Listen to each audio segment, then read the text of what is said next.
चलिए आपको सीधे ले चलते हैं गुना, जहां पर मुख्यमंत्री योगी आदित्यनाथ ज्योतिरादित्य सिंधिया के समर्थन में वोट की अपील करते हुए एक चुनावी जनसभा को संबोधित करते हुए। अब याद करिए, आजादी के पहले से लेकर के 2014 तक देश के अंदर केवल 74 एयरपोर्ट थे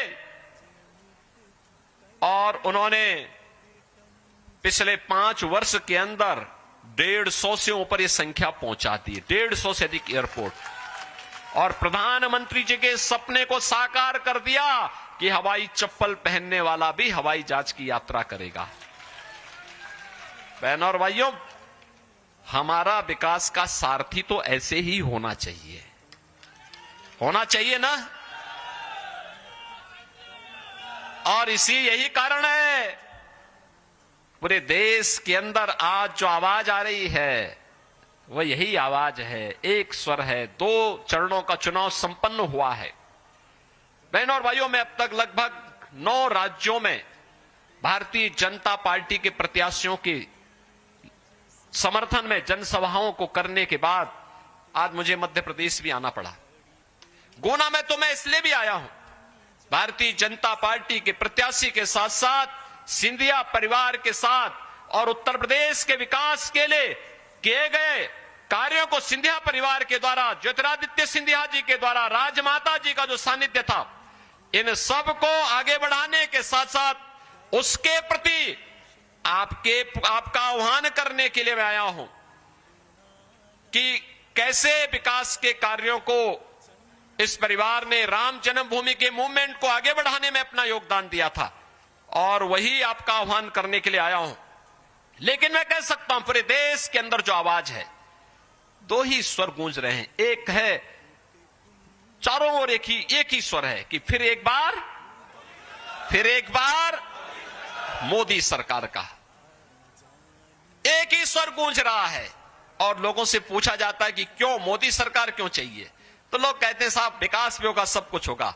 लेकिन उनके मन में एक ही बात है, उत्तर दक्षिण पूरब पश्चिम लोग एक ही बात कहते हैं और कह रहे हैं जो राम को लाए हैं हम उनको लाएंगे। यह है कृतज्ञता का भाव, जो राम को लाए हैं हम उनको लाएंगे। और यह संकल्प जो देश के अंदर दिख रहा है अभूतपूर्व है। बहनों और भाइयों, आज भारत एक नया भारत है, जिस भारत का सम्मान भी है दुनिया में। भारत की सीमाएं सुरक्षित भी हुई है, आतंकवाद और नक्सलवाद नियंत्रित हुआ है। अब तो मैं इस बात को देखता हूं, 2014 के पहले आतंकी विस्फोट हुआ करते थे, नक्सली हिंसा चरम पर थी। आज नक्सलवाद और आतंकवाद को तो नियंत्रित किया ही है। अगर कहीं पर पटाखा भी जोर से फट जाए ना, तो पाकिस्तान सबसे पहले सफाई देता है कि साहब मेरा हाथ नहीं है, देता है ना, क्योंकि उसे मालूम है कि सफाई अगर समय पे नहीं दिया कहीं लेने के देने ना पड़ जाएं।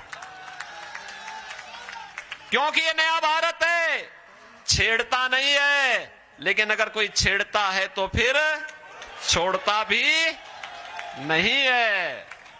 बहनों और भाइयों, विकास के कार्य किस रूप में, हाईवे, रेलवे, एयरपोर्ट, यानी 10 वर्ष में उतना कार्य हो गया है जितना 75 वर्षों में नहीं हो पाया।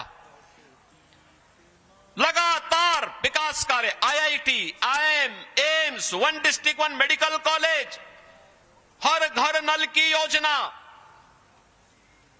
ये सब कार्य तो हो ही रहे हैं। लेकिन बहनों और भाइयों, ये भी ध्यान रखिए, पहले लोग भूखों मरते थे, आज 80 करोड़ लोग फ्री में राशन की सुविधा का लाभ प्राप्त कर रहे हैं। पहले स्वास्थ्य सुविधा के अभाव में लोग दम तोड़ते थे क्योंकि पैसा नहीं था, कोई बीमार होता था पूरा घर तबाह हो जाता था। आज 60 करोड़ लोगों को 5 लाख रुपए की आयुष्मान भारत की सुविधा प्राप्त हो रही है। पहले देश के अंदर पैसे में कमीशन खोरी हो जाती थी, और अब तो जनधन अकाउंट खोल दिए मोदी जी ने। पैसा दिल्ली या भोपाल से सीधे आपके अकाउंट में आएगा, बीच में मीडिएटर समाप्त। 50 करोड़ ऐसे गरीबों के जनधन अकाउंट खुल गए। बहनों और भाइयों, ये तो खुले ही। 12 करोड़ किसानों को किसान सम्मान निधि मिल गया।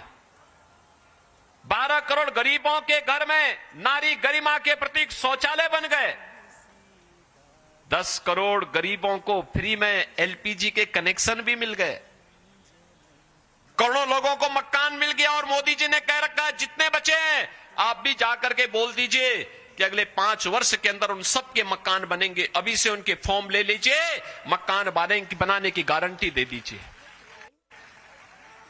बहनों और भाइयों, ये जितने भी कार्य हुए हैं ये तो मोदी जी